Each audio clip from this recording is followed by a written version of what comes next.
from Crankco, the Cosmo Flyer.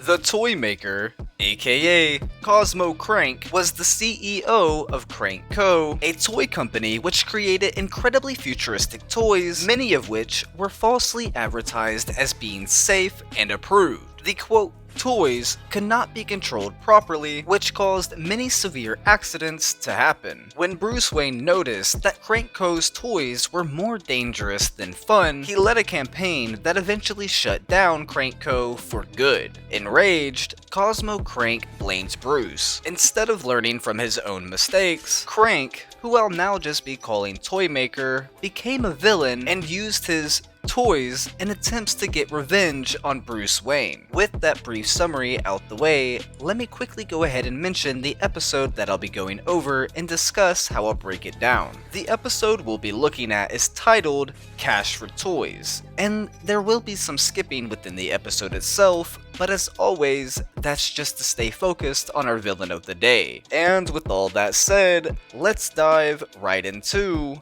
Cash for Toys. The episode begins with Bruce holding a meeting about Crankco and the dangers of the toys that they produce. During this meeting, the Toymaker sends in a robot to kill Bruce with a missile attack. After believing Bruce to be extremely hurt or dead, Toymaker enters the building on his hovercraft and begins mocking Bruce as he searches for him. Batman then arrives and gives Toymaker chase. After managing to knock Batman out of his jetpack, Toymaker says, I own your weak bat butt!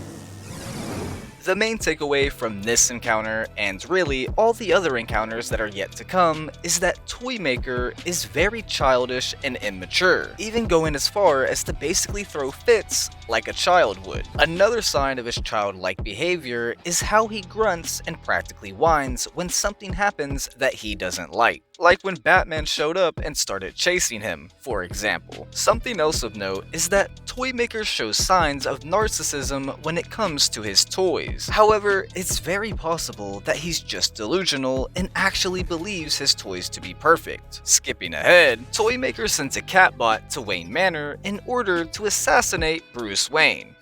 The attempt obviously fails, but while the attempt fails, this scene does give us another glimpse at how deadly Toymaker's toys are. The catbot, if it were sent after an average Joe, or worse, a child, would literally be able to dismember the person. Then, if we go back to before Crankco got shut down, we see that his toys were still far too deadly for children and the public in general. With this in mind, and knowing how he believes his toys to be the best of the best, it almost solidifies the idea of him being delusional rather than being narcissistic. However, he very well could be both delusional and narcissistic. Skipping ahead again, Toymaker's third attempt at killing Bruce was to have a boy play with his toy robot, distracting the police while he got prepared to kidnap Bruce with his giant drill and take him back to his mock plan of Crankland. It's here where Toymaker blames Bruce once again for his downfall, but within the same breath, Toymaker also says this.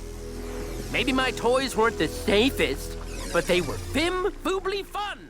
Now, this is where things get slightly complicated, as that moment was basically a moment of clarity, but due to the delusion being so strong, and it having basically consumed what once was his reality, he was brought back to his original, slightly narcissistic, and fully delusional mind state. After he admits that his toys weren't the safest, he tells Bruce that he will be joining the Toymaker's toy collection as he hangs the pod that Bruce is in over molten plastic. This scene is actually crazy and shows us just how far gone the Toymaker truly is. Dipping a human being into molten plastic and attempting to turn them into a statue figure is beyond insane. So with that said, on top of his delusional state and his narcissistic behavior, he's also completely psychotic. However, the attempt fails, of course, as Wayne escaped while Batman enters Crankland to confront the Toymaker along with Detective Cash. After a short chase and fight, and after saving Detective Cash, Batman defeats Cosmo Crank, aka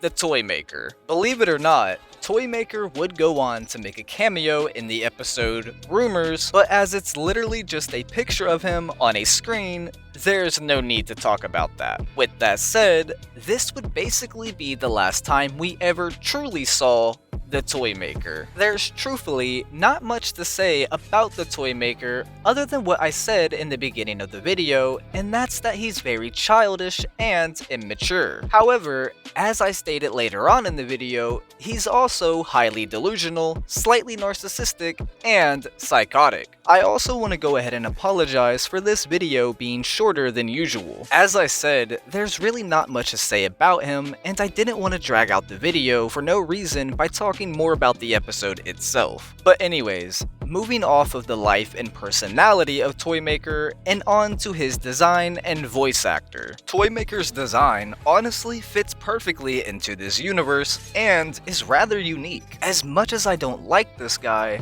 I have to say some parts of his design are actually pretty cool, like his long spiky blue hair and his goggles. He also wears fingerless gloves, which I'm a sucker for, so there's that as well. But now, we'll move on to the Toymaker's voice actor, with that being Patton Oswalt. And for those that didn't know, he played Remy in Ratatouille, Hedges in Blade Trinity, and Pinky Penguin in BoJack Horseman, as well as many other great roles. So huge shout out to Patton Oswalt. With all that said though, this has been the temperamental maniac that is the Toymaker. If you made it this far into the video, comment down your favorite underused character in the Batman 2004. I always love to hear y'all's opinions. Also, like always, huge shout out to Mercenary X84 and Best Man Gamer for being members. Mercenary X84 has been a member for almost 6 months, which is absolutely insane. Thank you both so much for all of the support, and the same goes for everyone else. Thank you all so much for all of the support,